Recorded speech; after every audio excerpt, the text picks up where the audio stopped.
자, 오늘은요, 저번 시간에 배웠던 위진 남북조 시대를 어떤 나라가 통일을 하죠. 바로 그 통일한 나라에 대해서 배워보도록 할게요.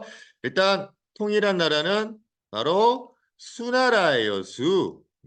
수나라.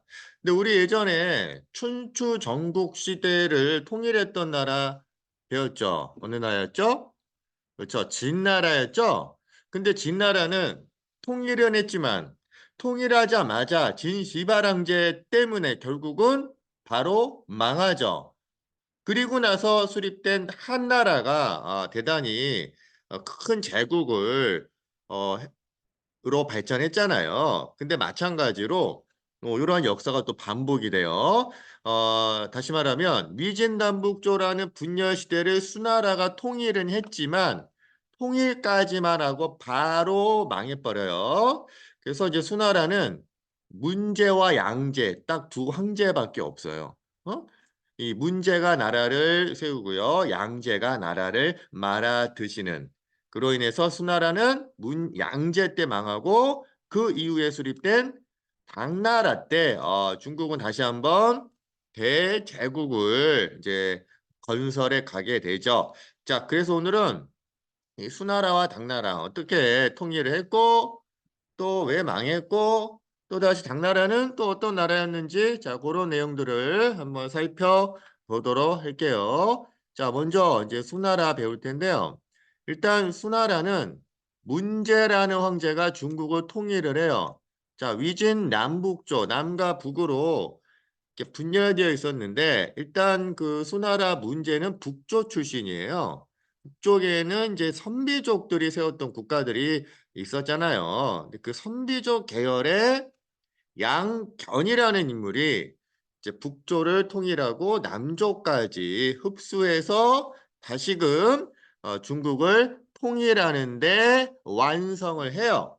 자, 근데 통일을 했는데 왕이 내 마음대로 내 중심대로 정치를 하고 싶어요. 근데 위진남북조 시대에는요.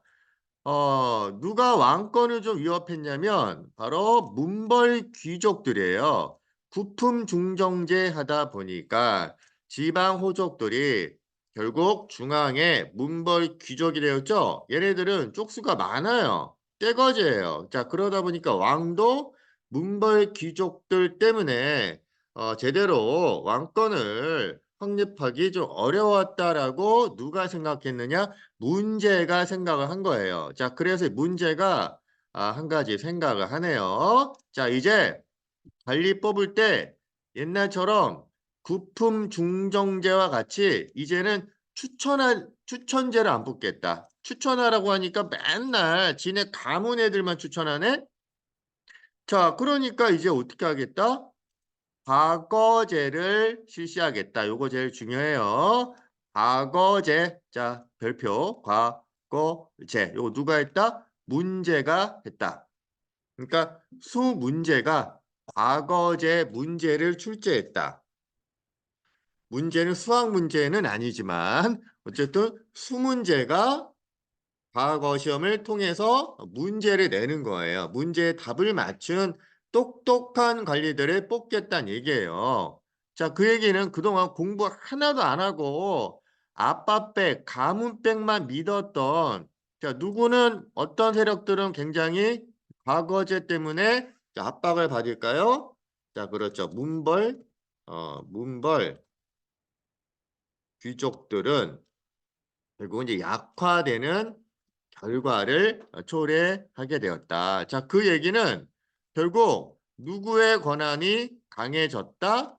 왕권의 강화. 왕권 강화. 그러니까 왕은 이제 가문들이 떼거지로 와가지고 지네들 마음대로 간직을 독점하는 걸 막기 위해서 야 이제 시험 봐서 문제 내서 시험 잘 본 그러한 똑똑한 관리들을 뽑겠다. 내가 직접 뽑겠다. 자, 그래서 결국 이 때문에 문벌귀족들이 결국 물러나고 왕을 따르는 그런 똑똑한 관리들이 이제 왕을 지원하며 결국 왕 중심의 정치 체제를 마련할 수 있었던 거예요. 자, 이게 무슨 제도 때문에? 과거 제도 때문에 과거 제도 꼭 기억해. 과거 제도는 누가 했다? 수학 문제가 했다. 그러니까 아니라 수 문제가 했다.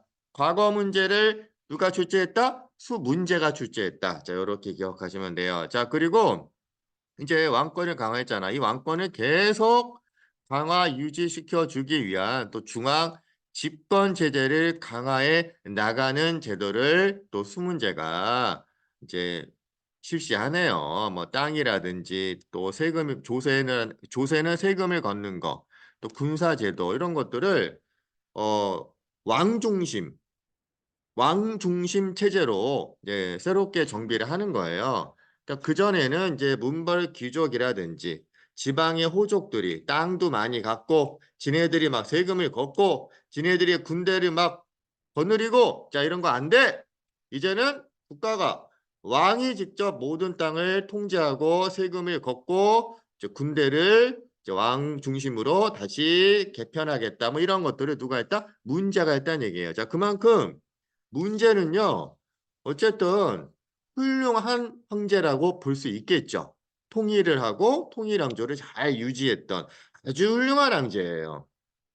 그런데 그런데 이제 한 가지 문제점이 있네. 한 가지 결정적인 문제가 있어요. 응? 뭐가 문제냐면 자식 농사를 잘 하지 못하지 않았느냐.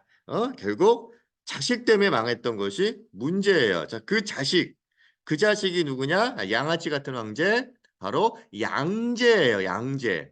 자, 이 양제는 중국의 정말 역대급 쓰레기 양아치 같은 황제들 중에 부동의 넘버 원인 황제예요. 자, 얼마나 얘가 쓰레기인지를 한번 선생님이 간단하게 좀 어, 이야기를 한번 좀 해볼게요. 여러분들 요거는 뭐 시험 문제에는 나오지는 않아요. 자, 그러면 이제 문제 한번 볼게요. 이 문제가 이제 양견이야, 이름이 양견. 자, 근데 이분의 부인이 있어요. 이제 부인이 굉장히 기가 센 부인이라고 할까?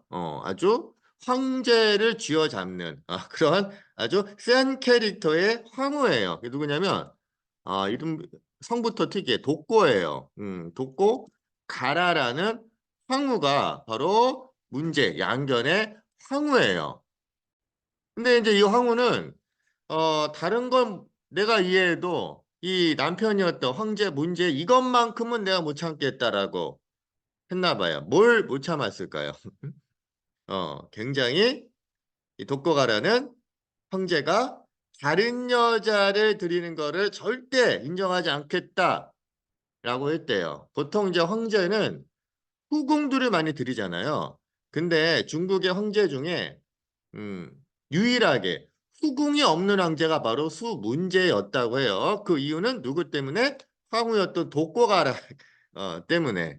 자, 그래서 이제 실제로 문제는 부인 때문에 저 후궁을 들이지 못했다고 해요. 자, 근데 이제 문제는 또 대신 또 훌륭한 게 뭐가 있냐면 상당히 검소한 생활을 했대요. 그러니까 사치를 되게 극혐했대요. 자, 그러니까 사치를 극혐하는 황제와 후궁을 극혐하는 독고가라 이 황후와 이제 이런 두 부모를 두고 있는 자식들이 태어나겠죠. 자, 그 자식들이 이제 결국 5명의 아들들이 있는데 첫째 아들이 이제 양용이에요. 양용. 어? 근데 둘째 아들이 양광이에요. 양광. 자, 뭐 셋째, 넷째, 다섯째 쭉 있는데 자 이제 중요한 거는 장남과 차남인데 양용 얘가 이제 태자가 돼요. 장남이니까. 자 근데 이제 양용은 좀 뭐가 문제가 있냐면 좀 여자를 좀 밝혀요. 누가 극혐하는 거야? 엄마였던 독고가라가 극혐했죠.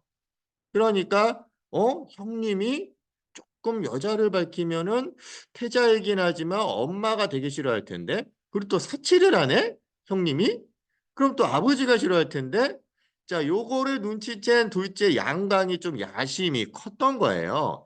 이 양광이 여러분들 좀 느낌 오겠지만 나중에 양광이 누가 될까요? 양제가 되는 거야. 수양제. 자 그래서 이제 양광은 이제 부모님의 환심을 자기가 사기 위해서 이제 부모님이 자기의 처소에 집에 방문한다는 얘기를 듣고요. 대단히 아주 리얼한 연기를 했대요. 뭐 예를 들면 자기 시중 두는 여인들은 다 할머니 같은 분들을 두게 하고요. 또는 이제 되게 못생긴 여자들만 두게 하고요. 그다음에 옷차림도 대단히 그지같이 누더기 옷 입고 그지 행세를 하고 있었다는 거예요. 근데 실제로 그랬을까요? 실제로는 아니었겠죠. 부모님이 온다는 얘기 듣고 이렇게 액션을 한 거예요. 소품 준비한 거예요. 실제 젊고 예쁜 미인들은 다 이렇게 몰래 숨게 하고요. 그래서 결국 이제 어머니 아버지가 딱 둘째 양광의 집에 오더니 아주 이 둘째 아들은 검소하고 여자를 멀리하는구나. 자, 이러한 생각을 하다 보니까 결국 어떤 생각을 했겠니? 첫째 아들 태자 양령을 폐위시키고 둘째 양광이 어떻게 돼? 이게 이제 실제 태자가 되는 거예요. 태자가 바뀐 거야. 그러니까 양광 둘째 아들의 그런 어떤 부모님의 눈속임에 부모님이 넘어간 거죠. 그래서 첫째 아들은 쫓겨나고 둘째 양광이 태자가 됐는데 자, 근데 이제 문제는 복고가라 황제가 안타깝게도 먼저 숨을 거둬요. 나이를 해요. 자, 근데 황후가 죽자 황제였던 이 문제 양견은 황후 말을 생각하며 살았을까요? 아니면 이때다 싶어가지고 젊고 예쁜 미인들을 후궁으로 막 들였을까요? 안타깝지만 후궁을 엄청나게 들여요. 그러니까 원래 본심은 후궁 여자를 밝혔다라는 걸 보여주는 거죠. 그래서 엄청 예쁜 후궁들을 이 문제가 들이는 거야. 근데 이제 너무 예쁘다 보니까 이 둘째였던 그 양광, 태자가 된 양광이 야, 선 넘는 또 행동을 해요. 자, 어떤 행동을 할까요? 황제 아버지 문제의 후궁을 양광이 겁탈을 해버려요. 자, 그래서 그 결국 그 문제의 후궁을 이제 양광이 건드리게 되고요. 이거를 알게 된 이 문제가 완전 왕뚜껑이 열려버리겠죠. 그래서 이 사실을 알고 태자를 폐위시키려고 하자 양광이 어떻게 했을까요? 오히려 황제를 아버지죠. 아버지를 어떻게 했을까요? 아버지를 칼로 베서 죽여버려요. 그리고 형 양용도 어떻게 해? 형 양용 원래 태자였던 얘도 죽여버려요. 그리고 이 문제의 며느리였던 이 여인을 자신의 또 후궁으로 삼아버려요. 자, 이러한 콩가루 같은 완전 양아치 쓰레기 같은 행동을 양광이 하면서 뭐가 된 거야? 황제가 된 거예요. 그래서 양제가 된 거죠. 그래서 여러분들 이 문제니 양제니 하는 이러한 이름들은 주로 황제가 죽은 다음에 묘에다가 그 다음 황제가 이 죽은 황제의 의미를 부여해서 만든 이름이에요. 그러니까 묘호라고 하는데 이 양제라는 그 양은 어떤 의미가 있냐면 양아치 같다라는 의미가 있는 거예요. 실제로 그 양이라는 뜻이 중국의 의미로 중국 한자 의미로 여색을 밝힌다. 대단히 퇴폐적이다. 향락을 즐긴다. 이런 의미를 갖고 있는 것이 바로 양이라는 의미예요. 그러니까 이 사람은 죽어서도 후대에 아주 쓰레기 같다라는 그러한 황제 이름으로 남게 된 거죠. 자, 어쨌든 이 양제가 형 죽이고 아빠 죽이고 그리고 이제 황제가 됐는데 황제가 되자마자 했던 대규모 토목 사업이 있어요. 그 대표적인 게 뭐냐? 강남과 하북 지역을 교류하기 위해서 뭘 만든 거예요. 자, 우리 강남 지역은요, 언제 개발이 됐죠? 위진 남북조 시대의 한족들이 아까 위에 볼게요. 저번 시간에 봤던 거. 한족들이 강남을 개발했잖아. 보니까 여기가 농사짓기 너무 좋은 거예요. 그러니까 곡식을 이 강남 지역에서 엄청나게 생산을 하는데 이 수나라의 수도는 강북에 화북에 있죠. 그래서 강남에 있는 그런 물자들을 화북 지역으로 막 가져오고 싶은 거예요. 근데 이거를 옛날처럼 들고 오면 너무 오래 걸리겠죠. 힘들겠죠. 그래서 이제 강을 땅을 파가지고 강 같은 걸 만든 거예요. 자, 이걸 뭐라고 하냐면 뭐라고 할까요? 운하라고 하는데 운하가 엄청나게 커. 그래서 이거 뭐라고 해? 대운하라고 하는 거예요. 대운하. 대운하. 자, 운반하는 강이다. 그러니까 강을 이렇게 운반하기 위해서 만든 거예요. 그러니까 원래 그 중국은 황하강이 있으면 강남 지역에 양쯔강, 그 창장강이라고 하고요. 중국말 양쯔강이라고 하는데 이 양쯔강, 창장강에서 농사지은 그 곡식들을 화복지역으로 끌고 오기 위해서는 황하강과 이 창장강을 연결하고 싶은 거예요. 그래서 강물을 연결해서 여기다가 곡식을 배에 싣고 수도로 가져오고 싶었던 거죠. 자, 그리고 운하와 관련된 것들은 17페이지 한번 보실게요. 자, 보세요. 이 보면 자, 여기 창장강이 창장강이 여기 창장강 보이죠? 이렇게 흐르는 거예요. 여기 강남 지역이에요. 그다음에 이제 황하강이 이렇게 또 흐르는 거예요. 응? 근데 여기 수도는 어디 있냐? 수도는 여기 대흥, 장안인데 이걸 또 려양으로 바꿔. 여기가 이제 수도야. 자, 근데 강남 지역에 많은 곡식들이 여기서 생산이 되겠죠. 자, 이거를 어떻게 하고 싶어? 수도로 옮기고 싶어요. 자, 그래서 수나라 때 운하를 어떻게 팠느냐? 다시 한번 지어볼게요. 어디를 팠냐? 운하마 여러분들이 한번 쭉 연결을 해보세요. 자, 여기 보세요. 요 요거 이게 수대 운하가 요거예요. 요렇게 운하를 판 거예요. 응? 노양까지. 그리고 지금 베이징까지도 운하를 또 이렇게 판 거예요. 응? 어. 근데 이게 지금도 남아 있고요. 지금도 이용을 해요. 근데 이제 지금은 현재 운하는 또다시 다른 운하를 또 이렇게 추가적으로 파긴 했는데 어쨌든 이 수나라 양제 때 완성했던 이 운하는 현재까지도 운하가 이용이 되고 있다. 그래서 이 중앙 집권 화에 이 운하가 크게 영향을 끼쳤다. 그러면서 왕권을 강화하는 데 영향을 끼쳤다. 그리고 강남의 풍부한 물자가 화북 지역으로 원활하게 이동할 수 있는 경제 동맥의 역할을 했고요. 현재까지도 사용되고 있다. 자, 근데 이제 양재가 야, 이거 5년 만에 이걸 만들었거든요. 그리고 나서 이제 이 양재는 여기서 뭐랄까요? 뱃놀이 하는 거예요. 근데 그 양자가 했던 뱃놀이의 스케일은 진짜 어마무시해요. 한번 그 용선을 한번 잠깐 그림으로 확인해 보면요. 자, 요거예요. 그러니까 용의 머리를 이렇게 앞에다가 모양을 해 놨는데요. 이게 좀 그림이 자세하지 않는데 자세히 보면 이게 한 5층짜리 건물을 만들어서 맨 꼭대기는 황제와 그 어, 황제들이 있고요. 그 밑에 2층에는 약 120개 정도의 후궁의 방을 만들었대요. 야, 후궁의 방만 120개를 만들 정도의 규모. 이러한 그 용선을 약 1000개 정도를 만들었대요. 자, 이거 다 뭘로 무슨 돈으로 만들겠니?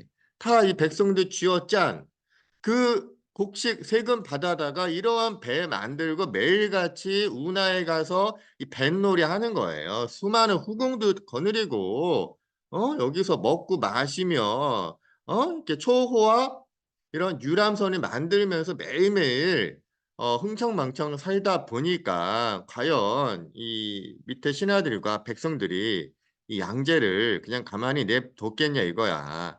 아니겠죠?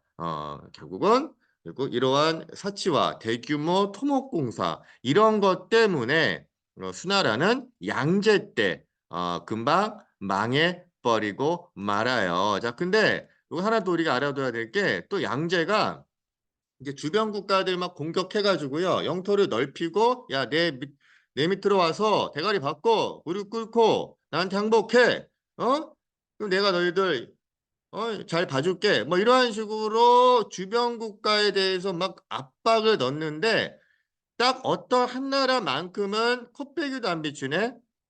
절대 머리를 박지 않아요. 자, 어느 나라일까요? 아, 바로 자존심 강한 우리나라의 가장 싸움 잘했던 고구려예요. 자, 그래서 이제 고구려를 이 양아치 양제 양제가 아니 이 자식들은 말이야, 내 밑으로 안 기어들어오네.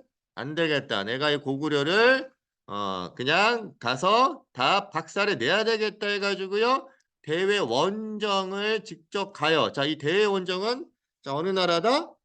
고구려다. 고구려 원정 가요. 어? 근데 이제 여러분 고구려 원정 갔는데 이때 우리 고구려가 수나라를 그냥 완전히 몰살시켜 버리잖아요. 수나라를 그냥 몰살시켰다. 이거 무슨 대첩 우리 들어봤니? 살수대첩이에요. 을지문덕 장군의 살수대첩으로 수나라에 거의 한 100만 대군이 고구려까지 왔다가 결국 완전 전멸을 하고요. 결국 황제를 지킬 수 있는 수나라 군대가 고구려에서 다 전사하는 바람에 결국 이제 수나라의 반란 군들을 이 수나라는 막아내지 못하고 멸망을 하게 되었다. 하는 게 바로 이제 수나라의 멸망이에요. 자, 그래서 이제 이렇게 수나라가 멸망을 하고 이제 당나라로 이어지는데요. 우리 당나라는 선생님이 그냥 다음 시간에 다시 시작을 하도록 할게요. 자, 그래서 오늘은 수나라까지만 보고 마무리할게요. 오케이, 안녕.